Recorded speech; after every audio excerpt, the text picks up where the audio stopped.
What episode is this? It'll probably be 61.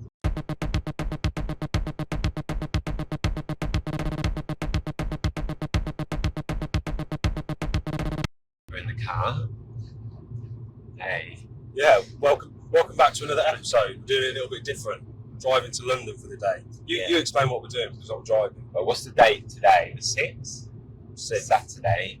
So we're probably going to put this out on like Tuesday. So we're going to London. We're going to see Underworld at Ali Pali. And so we're going down, it's currently like 11 o'clock or something. And we're going down for a few hours of street photography, I guess, in Central, and then that's it really. So we might record a bit of content for a couple of videos. I've got some. This is how I roll. The 500T in my contacts, and we're also going to shoot a bit of. Find it. We've got this roll of Wonder Pan from Analog Wonderland. I think Emma gave this to us to give away in a competition. I can't remember because I feel like I've shot a roll, so I don't know because I think I bought a roll when it came out, and but at the same time, Emma reached out to us and sent us a roll. Yeah, and I don't even think I've got my roll developed. Yeah. But anyway, we've got a roll of Wonder Pan, which we're excited. I think we were supposed to give it away in a competition, but we've not done that. So, but what we'll do with it instead is make a video of us shooting it. That's better than anything. Everyone wants to see our street photography. Yeah, and I've got this camera, which is a Ricoh R1, and I think you can set it so you can it prints the date over the photo. Oh, it's like an old school. Yeah. So I don't know whether to do that. That might be quite funny. But I've never used it before. I think we need to start with what equipment are you bringing? Because I know that you've got more than me. How many cameras are you bringing? Well, I've said I've got my contacts. I'm doing it. Listen, I've got this contacts with a roll of 500T. But the 500T doesn't have a DX code on it, so this camera will read it at 100. So I've set the thing on top to underexpose by 2 stops, so it's metering it at 400. So it's going to be over by 1 stop, or roughly, which is nice. I've got a feeling like we've already spoken about this on the podcast, but who knows. And then I've got this camera, which is a Ricoh R1. I feel like I've said this about a minute ago, and I've never used it before. I bought it, and so it'll be first time using it. So we'll make a video of us using that with the Wonder Pan, and then I've got my other digital camera. Jamie's got a couple of Fujis. I've got 2 Fujis. I've got an XT5 because I've never used my XT5 out on the streets. Do you know what I mean? I've never used it away from work or commercial use. Do you know what I mean? So I'm quite excited that I'm using. It's not really a street camera, kind of. No. But like we were saying before, it's an ideal street camera because the eye detection and the phase detection or whatever it has in it is so good. But I don't know how I'm going to use it yet. But I was saying just before we started recording this that I feel like all the photos I'm taking at the moment on my X100F, obviously that's a 35mm frame, I'm cropping, and I'm just dying to use a 50mm lens at the moment. I don't know if you ever get that kind of motivation to use like a certain focal length, but I feel like we've gone to London so many times and got, we've brought multiple cameras, multiple lenses with us, different rolls of film, but very rarely do I just shoot one. Now I know we're going to be shooting different things today because I'll take some photos on your camera using the film and so on and so forth, but just my carry, I just want one camera, one lens. Yeah. See how it works. So I had to decide that because on my camera I had to decide what lens to buy,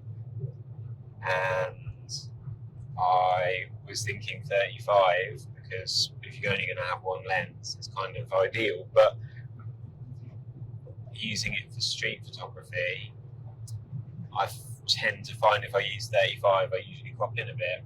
Yeah. So my one camera, one lens setup for street is it's a 50mm lens. It might not stay like that forever, but for now, it's really that's what I'm using. Do you think it's important to try new things? No. Never do anything. See, I always What do think, you mean? well, I always think like, you know, I get inspired by looking at someone's work or, you know, trying to condense my kind of daily carry camera down. But then I still get motivated by seeing other things. I'm like, well, I want to try that focal length. I want to try shooting this style, but I need different equipment to do that sometimes. Or in general, you need different equipment, right? Yeah. So then I might shoot 50mm just for argument's sake. I might shoot 50mm for the next 2 months, but then I'm like, right, I'm gonna crave 28mm. I'm missing 28mm. So then I'll go out. I'm quite impulsive like that. Do you think that's a normal thing in the photography world, or do you reckon there's more people who just use one camera, one lens, and it doesn't worry? I think there's a bit of both, but I think there's like the whole gas gear acquisition thing. People love buying new equipment. Yeah. But as we've said before, the more you go out shooting, the less you start like craving new equipment because you're just kind of like happy with what you've got, and you're happy with I think the people focus on getting new kit because they're like, I haven't been out shooting, maybe I need this, maybe I need that. At least that's how it is with me. So I like when I had my Ricoh GR2, I never liked that 28. I just found it wasn't the right focal length for me. I nearly bought that with us today. Yeah. I nearly bought the Ricoh GR2. Yeah. The only reason I didn't is I've got a little camera bag next, like sitting on my shelf at home. Yeah. With the batteries in. Yeah. But because I haven't touched the camera for 6 months, the batteries are dead. Right. And I literally put both batteries in the camera this morning to see if it worked. It didn't. But, I know what you mean. But the thing is, I never used it that much. But then since I've gotten rid of it, I think, I haven't got a fixed 28mm lens. Maybe I need to get, I've got a 50mm lens, so maybe I should get a 28. It's a really good combination because it covers a lot. But what I think is way cooler is to be like, I've got one camera and one lens, and I've had this camera for 20 years, and I've never even taken the lens off because that's all I use. But then also what I think is I go, well, maybe I need to try out shooting 28mm on the street again. But then I remember, I have got 3 different Fuji cameras I've got loads of different lenses because that's what I use for work. So if I'm that desperate to try out a 28mm lens on the street, I can get my X-T5, put one of my zoom lenses on it and set it to, the right focal length. Yeah. It's not like I can't go and do that, so I do have to remind myself of that every now and again. But is this interesting? I don't know. No, I think that, do you know what, I was actually thinking this the other day because I've only got prime lenses. Well, I've got the 18 to 55 lens that kind of kit lens. The kit lens, and I was tempted to bring that just for the gig to see if I could do some just something a bit different. It's not a bad lens. No, it's not a bad lens. It's not great, but it's not bad. But I never use it, and I always use prime lenses. I had it. I sold it. Yeah, but I thought to myself, like, why do I prefer prime lenses? And forget like the feature sides or the ease to use and stuff like that. There's nothing wrong with the zoom lens at all, is there? It's just a slower process. No. Well, yeah, you tend to lose a bit of aperture usually. I think that 1855 is 2.8 at 18, but it's like 4 or 5.6 when you're at 55. So, but then if you're on the street, a lot of the time you'll shoot at FA anyway. Yeah. So I think also, like speaking of street photography as well, it depends what kind of street photography you do. Because if you're like a run and gun capture the moment, then you want to be able to react fast. Yeah. So set it to FA. 250 seconds. You kind of all right sort of thing, depending on the weather, obviously. Yeah. But how I don't know if it's how I've changed over the last kind of maybe even like 4 or 5 years of shooting street photography. I'm now a lot slower, and it might be because we're from a maybe less busy town, but I look for light, I look for shape, I look for moments that go, or people sitting rather than walking past and me just flashing in their face so much. I mean, there's different. Don't flash in people's face. I don't mind flashing in people's faces. So yeah, well there you go. But yeah, we're going for a walk around today. I think are we in agreement that we're not going to do 30,000 steps? We're going to try and. I think we'll find a couple of spots. Yeah, find a couple of spots just to chill out at. Update on front. I was going to ask what you've been up to, but all right, I'll do it. Let's worry about what we've been up to after front. The people want to know. It's close though, right? Yeah, it's closer than ever. Constantly. Yeah. And Anthony, vocal matter. He's a good lad. He's coming on the podcast soon. Is he? Yeah. You asked him. What? I mean, he will. I was actually thinking that today. Weirdly, when I was in the shower, I was thinking, like, who else can we get on the podcast? And he popped into my head, which is nice. Oh, nice. There you go, mate. So, I hesitate to say this, but like it is done, apart from one thing, which is the area. I might have even said this before, but where the area where you withdraw the money that you've received from a sale is currently not working. There's a conflict between that and another plugin that we're using. And so I've spoken to a developer who is currently sorting that out, but has not been able to give me an ETA yet. So we're just waiting on that. It does make me think, well, we could open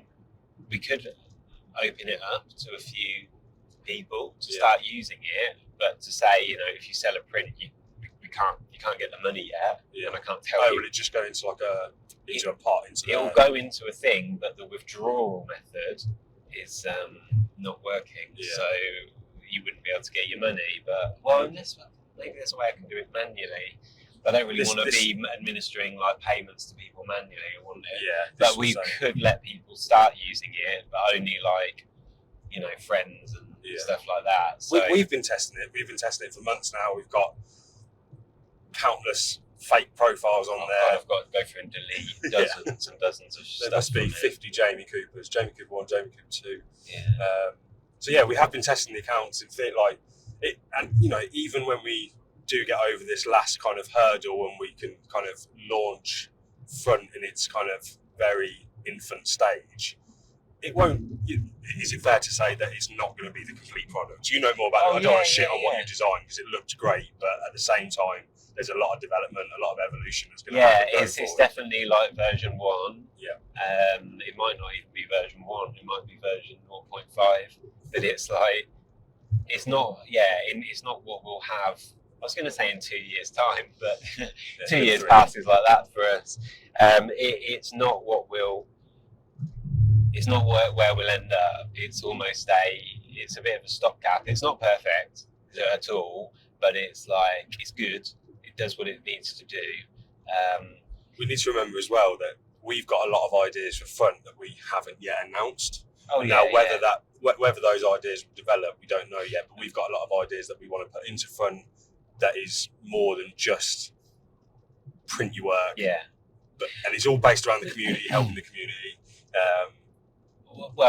And the other thing is that we need to run it as a business. So at the moment, anytime we need some outside help, we're paying other people to do it. And let's say we've spent a couple of grand or whatever doing it so far.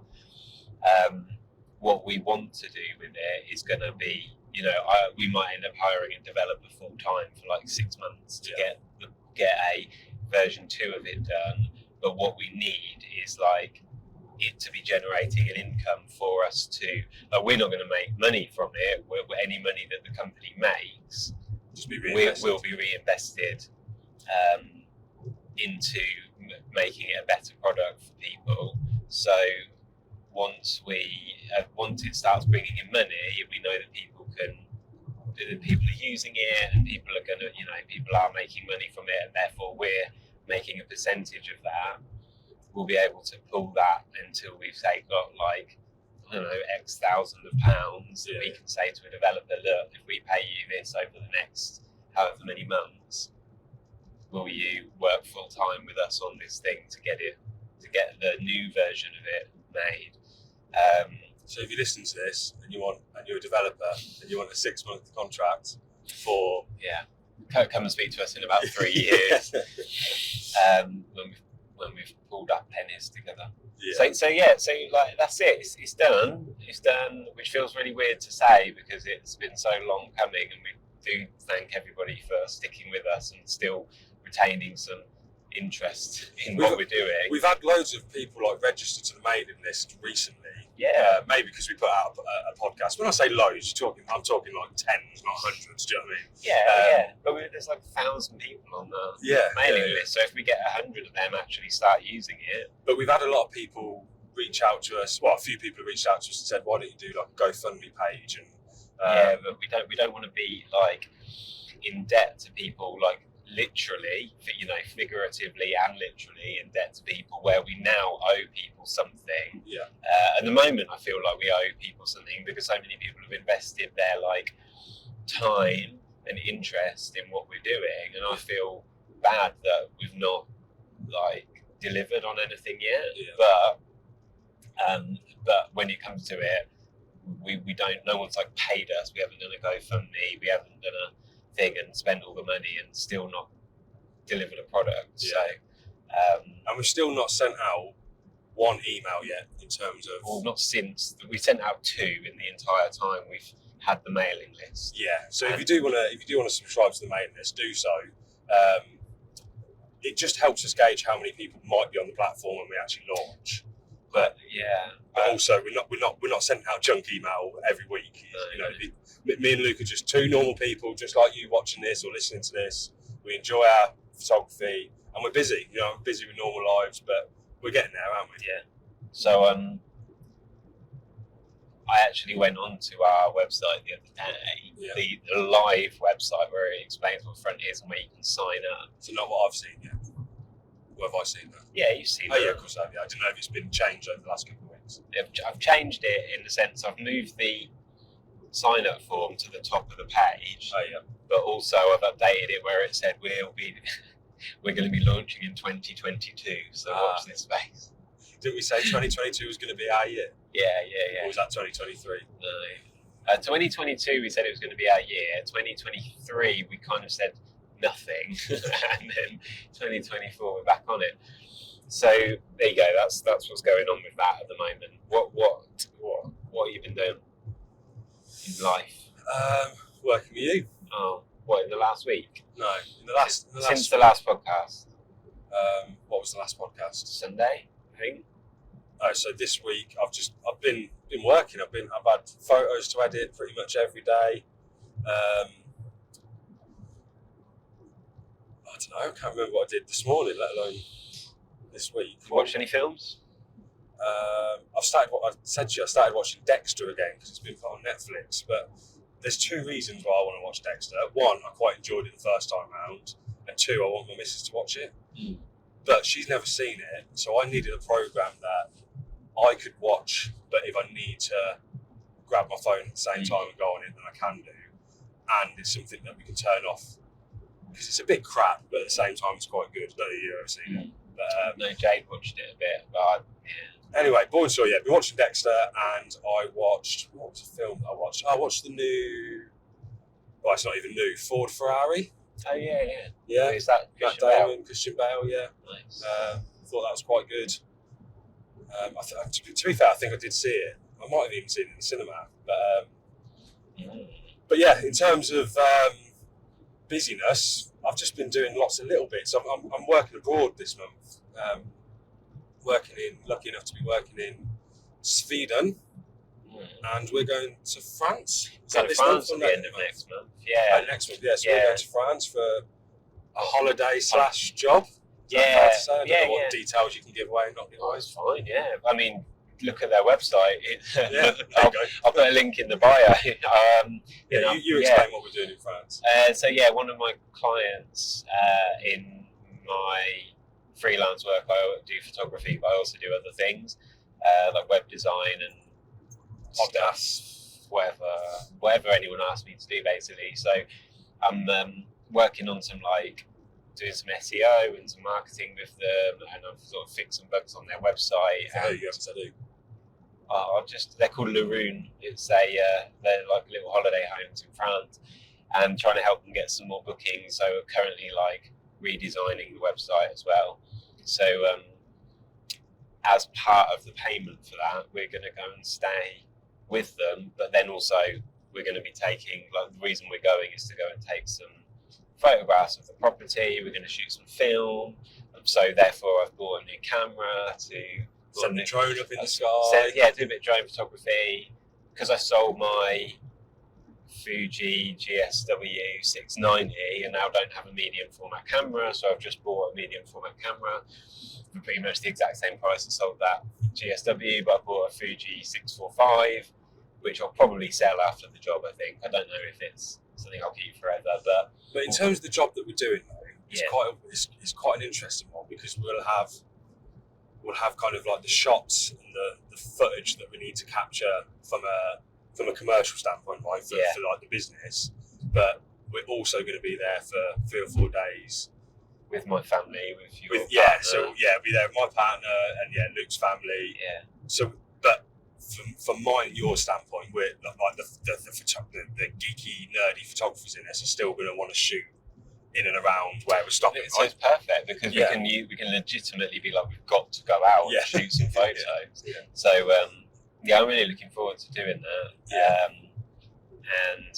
They're beautiful little like holiday home. They call them gîtes in France or whatever. But, maybe we'll try and film some footage while we're there. Oh, I think we definitely need to make a video whilst we're there. Yeah, we could do a podcast episode while we're there. We could get them on the podcast, the people who own it. Have a chat with them. But it's like we'll try and document that time there a little bit and show you some of the photos and the footage that we captured. I've been doing some work with them this week. Oh, that's what I've been doing this week. Wedmin. That's a wedding admin. Yeah, it's horrible. Well, to be fair, it's been more Vicky than me, to be fair. But just trying to do as much as we can, which takes up a lot of time. Did the seating plan, which is about, I don't know, when you got married, was the seating plan a nightmare for you? I can't remember. Or did Jane do it all? Jane would have done it, but I think it was alright. I think it was okay. Well, we've done as long as I'm at the top table, it's fine. Well, we've done something a little bit different. Our top table, I don't know if I should be saying this, but I don't care. Our top table is just me and Vicky. Got no on thrones. David and Victoria back. It's only a small room that we're getting married in, but just us on the top table. So then we can walk around and mingle, rather than, I always feel like at a traditional wedding you have top table, bride and groom, parents either side, and you're literally just watching your friends have a good time. So where we've designed it where like the family and friends are all kind of like, we can just easily walk around and have a chat, which it's only a couple of hours while you're sitting down and eating anyway. Oh yeah, that's cool. So that'll be fun. And I've got a confirmation. Sophia Carey, i.e. the front ambassador, the legend that she is, she's going to be the photographer at the wedding. So I'm super pumped on that, as well as you. As well as me. Yeah, as well as you, as well as a few others. Gave me a good excuse to buy a new Contax T2. Like, well, I need a 35mm flash. So as far as I'm aware, Sophia's shooting the wedding. She'll use whatever equipment she wants to use. Honestly, I'm so pumped on her coming to do the photography. And then you'll be shooting film. I've got my friend Alex filming the wedding on Super 8. I'm buzzing for it. It's great, isn't it? And then obviously I'm getting married to the love of my life. Be weird if you weren't. Anyway, what have you been up to? That's a big bump. Yeah. I don't know what I've done. I've been to 4. This will be my 4th gig of the week, which is unusual. I do like going to gigs, but I don't normally go to this many. But I've been to see Sun on Monday, and then I went to see them again on Tuesday, and my ears were, I think, given up by Wednesday lunch. Oh, it was terrible. When I woke up in the morning, my ears were like throbbing. I had to wear earplugs all day. And then on Wednesday, I went to see Mew, who are like a Danish band. Was this the very visual one? Like, was there? I'm sure you sent me a video of all like the lights. No, I think that was Sun. Sun were the band that sound. Yeah, for an hour and a half. And Mew were like a lovely kind of ethereal indie rock band, but they were playing with the Danish Chamber Orchestra. So, 30-piece orchestra came from Denmark to London to play one gig in the UK. Oh, really? Yeah. Like on a tour here. They're doing a couple of other dates in, I think, Stockholm and then somewhere else. And then they came to London to play this gig at the Barbican. Perfect venue, for this kind of thing. Perfect venue for this kind of thing. But yeah, they started at 7:30. Very strange. And they finished by 9:00. Isn't that like the perfect night now? It was great, but how much effort are you putting in to putting a gig together with, it's more than a gig, isn't it? Like a whole show with a 30-piece chamber orchestra. Yeah. And you play for like 90 minutes.